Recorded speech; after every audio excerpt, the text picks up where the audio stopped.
राधे कृष्णा। जय बोलो सीता रामचंद्र भगवान की जय। श्री राम जय राम जय जय रामा। श्री राम जय राम जय जय रामा। श्री राम जय राम जय जय रामा। श्री राम जय राम जय जय रामा। श्री राम जय राम जय जय रामा। श्री राम जय राम जय जय रामा। जय बोलो राष्ट्र गुरु स्वामी समर्थ रामदास महाराज की जय। யாத்திரை வாழ்க்கையே ஒரு யாத்திரை தான். அந்த யாத்திரையில பலவிதமான அனுபவங்கள் நம்ம எல்லாருக்கும் கிடைக்கிறது. முக்கியமா பலதரப்பட்ட மனிதர்களோட ஒரு சம்பந்தம் இல்லாட்டி அவர்களோட பழகக்கூடிய ஒரு வாய்ப்பு நமக்கு கிடைக்கிறது. ஒவ்வொருத்தரும் ஒவ்வொரு விதமான விஷயத்தை நமக்கு புரிய வைக்கிறார்கள்.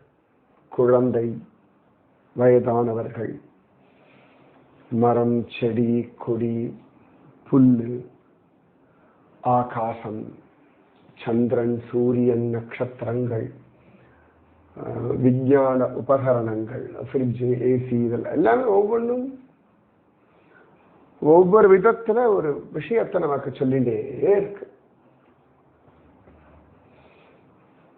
முதல்ல உங்க வாழ்க்கையே யாத்திரை அப்படின்ற ஒரு தீர்மானத்துக்கு முதல்ல வாங்கும். ஒவ்வொரு நாளுமே யாத்திரை தான். ஒவ்வொரு அடி நீங்க எடுத்து வைக்கிறது யாத்திரை தான். ஒவ்வொரு நேரம் எப்படி போகிறது இல்லையா, அது எல்லாமே யாத்திரை தானே. தூங்குறது, தூங்கி எழுந்துக்கிறது, அடுத்த நாள் வந்துடும். நம்ம எல்லாம் சொல்லுவோம், அதான் படுத்த மாதிரி இருக்கு, அடுத்த ஸ்டேஷன் வந்தாச்சா, ஓ இறங்க வேண்டிய இடம் வந்தாச்சான்னு பெரிய விஷயமா அதை சொல்லுவோம். வண்டியில ஏறினோம், அந்த வண்டி நம்ம தூங்கியாச்சு, அடைய வேண்டிய இடத்த அடைஞ்சாச்சோ ஒண்ணுமே தெரியல. ராத்திரி ட்ரெயின் ஏறினேன், காத்தால கண்ணை விஷயம் பார்க்குறேன், ஊர் வந்தாச்சு அப்படின்னு சொல்லுவோம். அந்த மாதிரிதான் அடுத்த நாள் வந்துடுறது இல்லையா. ஒவ்வொரு நாளுமே புதுவிதமான விஷயங்கள். ஸோ யாத்திரை இந்த ரயில் பயணம் போலே நம்ம கூட பயணிப்பவர்கள். கணவன், மனைவி, குழந்தை, தாய், தகப்பன், அண்ணன், தம்பி, அக்கா, தங்கை, உறவுகள், நண்பர்கள் எல்லாருமே ரயில் பயணிகள். குருவும் ஒரு ரயில் பயணி, சக பயணி. அவர் அவங்களோடய டிராவல் பண்ணிட்டு இருக்கார். ஸோ இந்த பயணம் அனுபவிப்பதற்காக. இதுல டெஸ்டினேஷன் சிலதெல்லாம் 36 மணி நேரம்லாம் டிராவல் பண்ணுவோம். இப்போ சென்னை டு டெல்லி இந்த தமிழ்நாடு எக்ஸ்பிரஸ், ஜிடி எக்ஸ்பிரஸ்லாம் வருஷாச்சு அதில் போய் 24 மணி நேரம்லாம் ஆகும். சில இதெல்லாம் 36 மணி நேரம் டிராவல்லாம் உண்டு. சில ஊர்களுக்கெல்லாம் போனோம்னா எங்கேயாவது கேரளா ட்ரிவாண்டத்துலேருந்து எங்கேயாவது போனோம் வச்சுக்கோங்க, தூரம் போகும். அதெல்லாம் 36 மணி நேரம் பயணம்லாம் உண்டு. நிறைய உண்டு அந்த 36 மணி நேரம் பயணம் பண்ணக்கூடிய பயணங்களே. இப்போ ஃப்ளைட்லேயே கண்டம் விட்டு கண்டம் போகும்போது 20 hours ட்ராவல், 16 hours ட்ராவல் என்னமோலாம் சொல்லுவா. 32 hours நடுவில் ஒரு பிரேக் என்னமோ சொல்லுவா. ஸோ பயணம், இந்த பயணத்தை அனுபவிக்கும். சரியா? இந்த பயணத்துல ஒவ்வொரு நாளும் ராமராயா கூட இருக்கான். இதுதான் நம்ம சமர்த்த ராமதாசருடைய தீர்மானம். அவன் எங்க போக சொல்றானோ அங்க போறேன், எங்க அழைச்சிட்டு போறானோ அங்க போறேன். இப்ப ட்ரெயினும் பஸ்ஸும் இப்படி போயிட்டு இருக்கு இல்லையா, அதுல பயணிகளா இருக்கிற நமக்கு ஓரளவுக்கு தானே சுதந்திரம் உண்டு, சரியா? அதுக்கு மேல நமக்கு சுதந்திரம் கிடையாது. ஆனா அந்த பயணத்தை நாம் அனுபவிக்கிறது நம்மிடத்துல இருக்கு. இந்த ஒரு 36 மணி நேரம் லாங் டியூரேஷன் பயணத்துல எல்லாம் சாப்பாடெல்லாம் நல்லபடியா கூட ஒரு எல்லாருக்கும் ஒரே ஒரு யோசனை இருக்கும், கூட நல்ல ஒரு ரயில் பயணி கிடைச்சாச்சுன்னா அப்பாடான் இருக்கும். ரயிலோ பஸ்ஸோ சக பயணி நல்ல டைம் பாஸ் ஆகணும் அப்படின்னு டைம் பாஸ் ஆகிட்டு தான் இருக்கு. இந்த டைம் பாஸ்ல பயம் வேண்டாம், சரியா? ஏன்னா நான்லாம் நிறைய பயந்துருக்கேன், நிறைய கோபப்பட்டிருக்கேன், நிறைய குழம்பிருக்கேன், நிறைய புலம்பிருக்கேன். அதெல்லாம் அவசியம் இல்லை. அதுக்காக சொல்றேன், தெய்வம் அழகா வாழ்க்கை நடத்திட்டு இருக்கு. பகவான் அழகா பார்த்து பார்த்து எல்லாம் பண்ணிட்டு இருக்கான். பாடம் கத்துக்கோங்க, தப்பு பண்ணா திருத்திக்கோங்க, இவ்வளவுதான். இதுதான் சுகம், சரியா? ஒவ்வொருத்தரும் அவாவா சௌகரியத்துக்கு ஒரு வாழ்க்கையை வாழலாம். நாம அதை பத்தி பேசுறதுக்கோ யோசிக்கிறதுக்கோ அவசியம் இல்லைனாலும் முடிஞ்சது எது நல்லதோ சொல்லுவோம், சரியா? இன்னொன்று, நீங்க நினைக்கிறது மட்டும்தான் நல்லது அப்படின்னு அந்த தீர்மானத்துக்கும் வர வேண்டாம். அவரவர்களுடைய நிலைமைக்கு தகுந்தா போல, தகுதிக்கு தகுந்தா போல, அவசியத்துக்கு தகுந்தா போல நல்லவைகள் மாறும். சில மனிதர்கள் சாப்பிட்ற எல்லா உணவுகளும் மிருகங்களுக்கு ஒன்றும் ஒத்து வராது. ஒரு காட்டில் இருக்கக்கூடிய மானுடைய ஆகாரமும் புலியினுடைய ஆகாரமும் மாறுபடும். அதனால அவரவர்கள் வாழ்க்கை அவரவர்கள் வாழ்கின்றார்கள், சரியா? அதுல யாத்திரை, வாழ்க்கை யாத்திரை, அதுல யாத்திரை. சமர்த்த ராமதாசர் பாரத தேச யாத்திரை போறார். தேசத்தின் நிலைமை என்ன, மக்களின் நிலைமை என்ன, அவர்களுக்கு எந்த இடத்துல எப்படி வாழ்கின்றார்கள், எல்லாருக்கும் இந்த மனோபலம், இந்த முக்கியமான லட்சியம் அவருக்கு. உடல் பலம், புத்தி பலம், மனோபலம், ஆன்ம பலம். அதாவது ஜனங்களை பலவான்களாக ஆக்கணும் அப்படின்றதற்கான ஒரு யாத்திரை சமர்த்த ராமதாசருடைய யாத்திரை. பலவான் ஆகுங்க. இந்த யாத்திரையில ஒவ்வொரு நாளும் நீங்க பலவான் ஆகணும். சமர்த்த ராமதாசர் நித்தியம் எந்த இடத்துல இருந்தாலும், அது இமயமலையா இருந்தாலும் சரி, கங்கை கரையா இருந்தாலும் சரி, அவர் பாட்டுக்கு அவருடைய எக்ஸசைஸ் எல்லாம் பண்ணிண்டு எப்பொழுதும் போல பகவத் சிந்தனை பண்ணிண்டு அழகா போயிட்டு இருக்கார். அந்த யாத்திரையை தான் அவருக்கு ராமனுடைய தரிசனம், ராமனுடைய மர உரி, ஆஞ்சநேயருடைய தரிசனம், ஆஞ்சநேயர் கொடுத்த வல்கலம், அவர் போட்டுருந்த அந்த வஸ்திரம், அது இன்னைக்கும் சஜ்ஜன்கட்ல இருக்குன்னு சொல்றார்கள். நான் சஜ்ஜன்கட் போயிருக்கேன், பார்த்திருக்கேனா இல்லையான்னு எனக்கு இப்ப ஞாபகம் இல்லை. இதுக்காகவா போய் பார்த்துட்டு வரணும். சஜ்ஜன்கட், அங்க ஆஞ்சநேயர் சமர்த்த ராமதாசருக்கு கொடுத்த அந்த அந்த வல்கலம் சொல்றோம் இல்லையா, வர்க்கலம் நேற்று கூட சொல்லிட்டு இருந்தேன். மரப்பட்டை இலைகள் இவைகளாலே ஆன வஸ்திரம் இன்னைக்கும் இருக்கு. குளிர்லாம் தாங்கும்படியா, நேச்சுரலி இது இல்லையா மேடு. இப்போ இன்றைக்கும் பார்க்கலாம், இந்த பத்ரிகாசிரம்லாம் போனால் மானால இந்த கம்பளி விற்பார்கள். செம்மறி ஆட்டினுடைய மேலே இருக்கக்கூடிய இந்த முடி இருக்குமே, அது அவ்வளோ நிஜமாவே அவ்வளோ நல்லா குளிர் தாங்கும். அங்கே இருக்கிறவரெல்லாம் சொல்லுவேன் வாங்கிட்டு போங்க. நான் சொல்லுவேன், இந்த ஊரை தவிர எங்கள் ஊரெல்லாம் அதை போட்டு அலைய கூட முடியாது எங்களுக்கு. அங்கெல்லாம் நாங்கள்லாம் வேர்த்து விரிவித்து போயிடும், அதனால இதெல்லாம் போட்டுக்க முடியாது அப்படின்னு சொல்லிட்டு வாங்க மாட்டேன். ஏன்னா எங்களுக்கு அவசியம் இல்லையே சென்னைக்காரர்களுக்கு இந்த மார்கழியே குளிர்ன்ற ஒரு குளிரும் இங்கே இல்லை. அங்கெல்லாம் போய் பார்த்துட்டு இருந்தோம்னா மார்கழி குளிர்லாம் சொல்றது ஒண்ணுமே கிடையாது.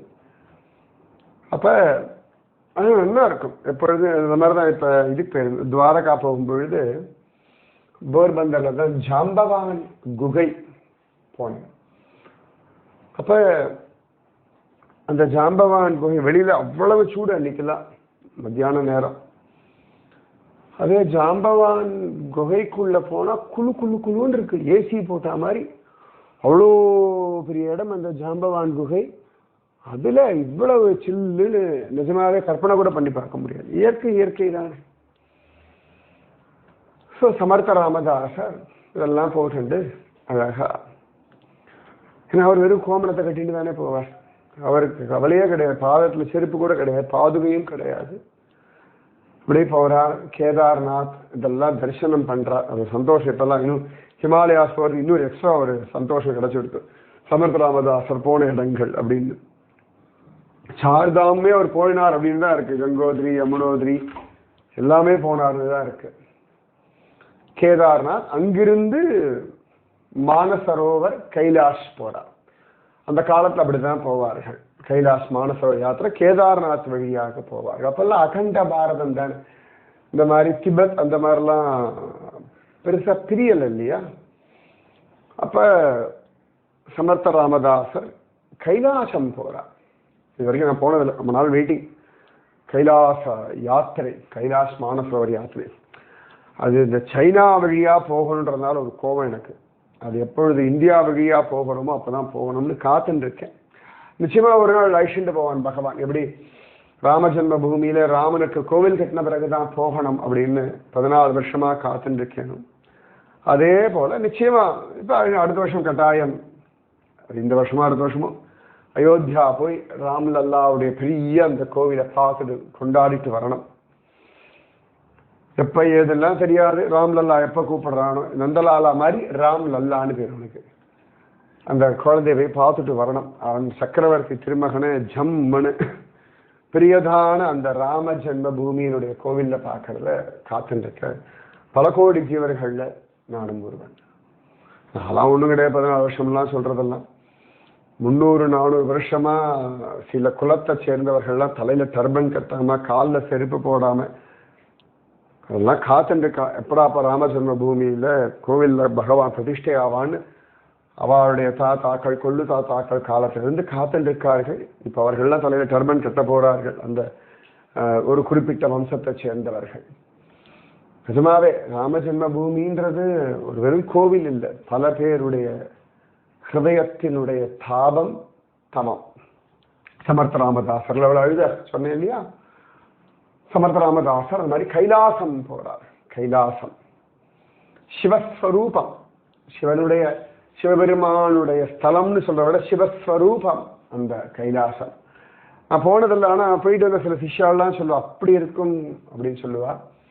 முக்கியமா அங்க இருக்கக்கூடிய அந்த புத்த மதத்தை சேர்ந்தவர்கள்லாம் நமஸ்காரம் பண்ணி அந்த கைலாஷ் பர்வதத்தை பிரதட்சணம் பண்ணுவார்களாம். இப்ப என்ன அந்த குளூர்ல எல்லாம் என்ன பெரிய விஷயம் இல்லையா.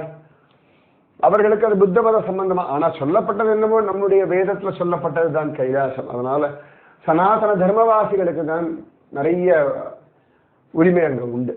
ரொம்ப சிவபெருமானுடைய இடம் கைலாசம். கைலாசம்னு எவ்வளவு இடங்கள்ல நம்ம புராண இதிகாசங்கள்ல காண கிடக்கிறது. கைலாச ரகசியங்கள், கைலாச விஷயங்கள், கைலாச சம்பவங்கள் எல்லாம். சமர்த்த ராமதாசருக்கு அவ்வளவு சந்தோஷம் அந்த கைலாச பர்வதத்தை பார்த்து. ஏற்கனவே ஜெய்ஜாண்டிக்கா இருப்பார், ரொம்ப ஸ்ரத்தை. அப்படி நமஸ்காரம் பண்ணி சரியா கண்கள் பணிக்க அப்படி ரசிச்சு அனுபவிக்கிறார். சரியா ஒரு விதத்தை பார்த்தா அவர் ஆஞ்சநேயருடைய அவதாரம். ஆஞ்சநேயர் ஸ்வயம் சிவபெருமானுடைய அவதாரம்னு புராணத்துல காண கிடைக்கிறது. அப்ப தானாவே அந்த கைலாசத்தை பார்த்தோன்னா அவருக்கு அவ்வளவு சந்தோஷம் வரத்தானே செய்யும். அது ரொம்ப நியாயமான ஆனந்தம் தானே. அவருக்கு அந்த கைலாச பர்வதமே சிவஸ்வரூபமாக காட்சி கொடுக்கிறது. சிவஸ்வரூபம் அதை அனுபவிக்கிறவாளுக்கு தான் அதை புரிய வைக்க முடியும். ஆளும் எதுக்கு புரிய வைக்கணும், அனுபவிச்சா போதாதா அப்படின்னு. சித்தம் எல்லாம் நிறைந்து சிவம் பெருக அப்படின்னு சொல்லுவாங்க இல்லையா அந்த பாட்டுல. அந்த மாதிரி அது ஒரு அழகான ஸ்வரூபம், சிவஸ்வரூபம் கைலாசம். ஜம்முன்னு கண்கள் கண்ணீர் வழிய மயிர்கால்கள் குத்திண்டு நிற்க ஆனந்தமா சிவபெருமானுடைய தரிசனம் அவருக்கு சித்தியாகிறது. சம்போ மகாதேவா அப்படின்னு நல்லா உறக்க கத்தி அப்படியே அதை கொண்டாடுற நிஜமாக அது ஒரு மேலி சிலிர்க்கிற ஒரு ஆனந்தம். அதுவும் அவருடைய காலம்பெல்லாம் சூரியனுடைய முதல் கணங்கள் அந்த கைலாச பர்வதத்துல படும் பொழுது பார்க்கணும். அந்த வீடியோ போட்டோஸ் எல்லாம் பார்த்தா நிஜமாவே வாழ்க்கையில போய் பார்த்துட்டு வந்துடணும் அப்படின்னு ஒரு பெரிய ஆசை தொத்திக்கத்தான் செய்யும். ஒரு க்ஷணம் அழகா அப்படி சம்போ மகாதேவா அப்படின்னு சொல்லி அவர் அப்படி கொண்டாடி அனுபவிக்க அடுத்த க்ஷணம் கைலாசம் அவருடைய செல்ல ராமராயனா காட்சி கொடுத்துருது. அது ரொம்ப அழகு. அதாவது இவருக்கு பேதம் இல்லை இல்லையா, அவருக்கு ராமராயனுடைய ரூபத்துல லயம், ராமராய ஸ்மரணம், ராமராய தியானம், அதனாலே ராமன் பிராதான் அவருக்கு. அவ்வளவுதான். எந்த இடத்துலையுமே அவருக்கு இந்த சிவ விஷ்ணு பேதமும் கிடையாது. யார் வசந்தவர்கள்ன்ற அந்த தீர்மானத்துக்குள்ள அவர் போகவே மாட்டார். இது எனக்கு என் ராமராயன். நல்லா ஞாபகம் வச்சுக்கோங்க. நீங்க உங்களுடைய பக்தி, உங்களுடைய ஸ்ரத்தை, உங்களுடைய மூர்த்தியை கொண்டாடுங்கோ, அனுபவிங்கோ. அதுக்கு தான் டைம் இருக்கு. உங்க மூர்த்தி வசத்தி அப்படின்னு சொல்லி அதை நிரூபணம் பண்றதுக்குலாம் நீங்க டைமே கிடையாது. நீங்க ஏற்கனவே சொல்லுங்க, வாழ்க்கை பயணம் ஆச்சு. இன்னைக்கு ராத்திரி வந்தாச்சு, கண்ணை மூடி தூங்கியாச்சுன்னா நாளை காத்தால எழுந்துக்கும். அவ்வளோ இந்த நாள் திருப்பி வரப்போறது இல்லை. இதில் உட்காந்து யாருக்கு நீங்க நிரூபணம் பண்ண போற? சிவபெருமான் வசத்தியா, விஷ்ணு வசத்தியா, கணபதி வசத்தியா, முருகன் வசத்தியா, தேவி வசத்தியான்னு யாருக்கு நிரூபணம் பண்ணி என்ன பண்ண போறேன்? உங்களை யாராவது கேட்டாளா? இல்லை இல்லை, நீங்க அனுபவிங்க. ஒருவேளை நீங்க கொண்டாடுற தெய்வத்தை நிரூபிக்கணும் அப்படின்னு தெய்வம் சங்கல்பம் பண்ண தானா நிரூபணம் பண்றதுக்கான வழியையும் தெய்வம் காட்டி கொடுக்கும். எனக்கு இந்த விஷயத்துல பெரிய இன்ஸ்பிரேஷன் பெரியாழ்வார். ஏன்னா பெரியாழ்வார் மாலை கட்டி போட்டு இருக்கார் வடபத்திர சாயிக்கு. அதே சமயத்துலதான் மதுரையில வல்லபதேவனுக்கு சந்தேகம் வர்றது, பரதத்துவ நிர்ணயம்னு பொற்கிழி எல்லாம் கட்டி தொங்க விட்டுருக்கான். நல்ல வேதாந்தங்களை கரைச்சி குடிச்ச விஷயம் தெரிஞ்ச வித்வான்கள் எல்லாம் சபையில வந்து விதவிதமா வியாக்கியானம் பண்ணிட்டு இருக்கா. பெரியாழ்வாருக்கு இது விஷயம் தெரியும். அதுலதான் கவனமே. நமக்கு நேரம் சரியா இருக்கு. தொழில் எனக்கு தொல்லை மால் நாமமேத்த பொழுதெனக்கு மற்றதுவே போதும்னு திருமழிசை ஆழ்வார் சொல்ற மாதிரி நமக்கு கரெக்டா நந்தவனத்தை பராமரிக்கிறது, பூவை பிரிக்கிறது, பட்டபத்திர சாயிக்கு அழகா மாலை கைங்கரியம் பண்றது அப்படின்னு அப்படியே வாழ்ந்துட்டார். அதனால அவருக்கு இதுக்கெல்லாம் விலை கொடுக்கல.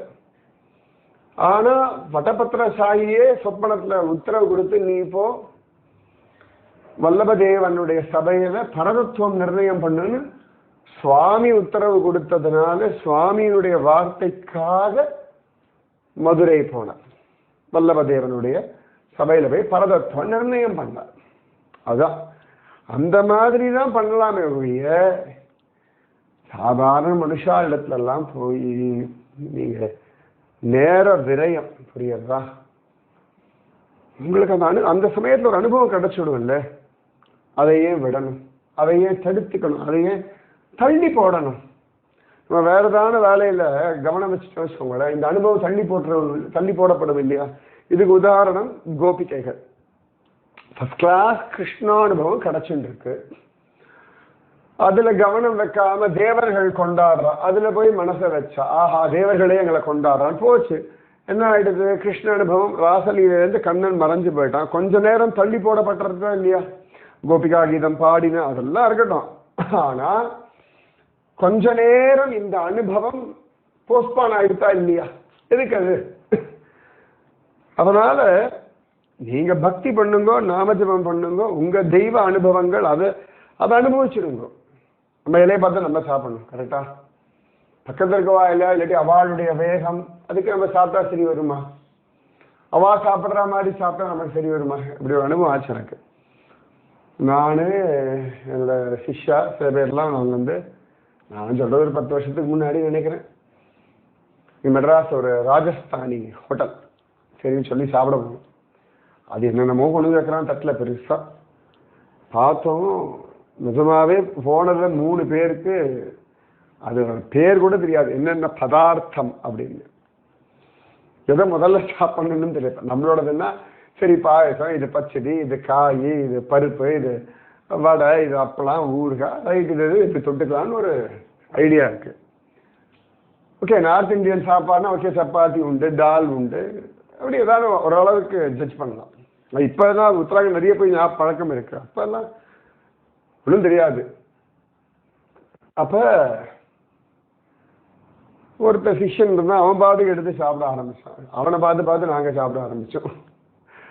கடைசியில் கேட்டேன், நான் நேடா இப்படிதான் சாப்பிடணுமா? இல்லை குருஜி, எனக்கு எதை தோணுதோ எடுத்து சாப்பிட்டேன், நடப்பாக சொல்லக்கூடாதா, என்னமோ இப்படிதான் முதல்ல சாப்பிடணும்னு சொல்லிட்டு நாங்கள் பாட்டுக்கு ஒன்றை பார்த்து ஈ அடிச்சாங்க, காப்பி அடிச்சுட்டு இருக்கோம் மேடா அப்படின்னு. அந்த மாதிரிதான் கடைசியில் என்ன இருக்கு, அவனை பார்த்து நாங்கள் காப்பி அடிச்சுட்டு இருந்தோம்.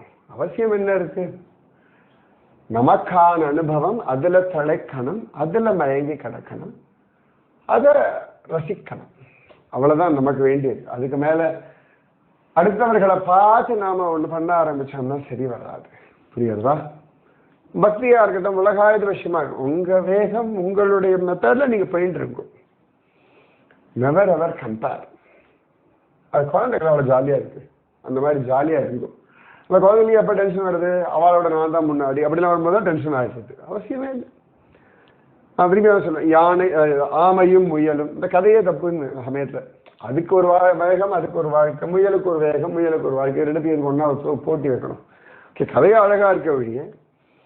காட்டுல போய் பார்த்தோம்னா முயலும் ஆமையும் ஒன்றும் போட்டியெல்லாம் போடுறது இல்லை. இது பாட்டுக்கு இதுவாகிறது, அது பாட்டுக்கு அதுவாகிறது. இதனுடைய தேவை வேற, அதனுடைய தேவை வேற, அவ்வளவுதானே.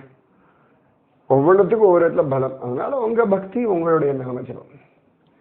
சமர்த்த ராமதாசருக்கு இந்த துவேஷம், கம்பேரிசன் இதெல்லாம் கிடையாது.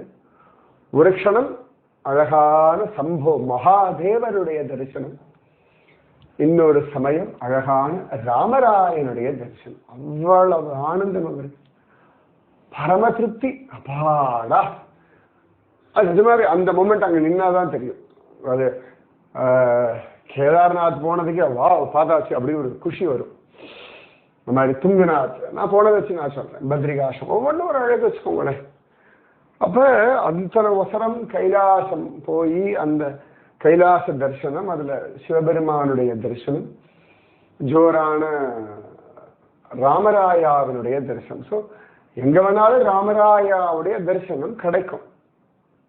நீங்க அந்த தரிசனத்துக்கான பக்தி மட்டும் பண்ணிட்டு, எப்படி கிடைக்கும் எப்ப கிடைக்கும்ன்றது ராமராயா தீர்மானம் பண்ணுவான்.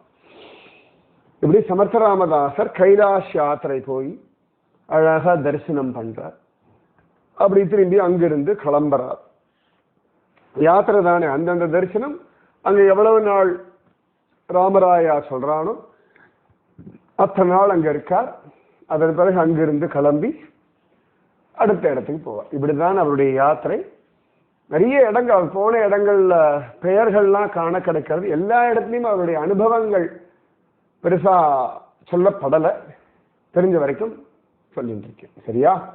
ராதே கிருஷ்ணா. ஜெய் போலோ சீதா ராமச்சந்திர பகவான் கி ஜெய். ஸ்ரீராம ஜெய ராம ஜய ஜய ராமா. ஸ்ரீராம ஜய ராம ஜய ஜய ராமா. ஸ்ரீராம ஜய ராம ஜய ஜய ராமா. ஸ்ரீராம ஜய ராம जय जय रामा. जय बोलो राष्ट्र गुरु स्वामी समर्थ रामदास महाराज की जय. राधे कृष्णा.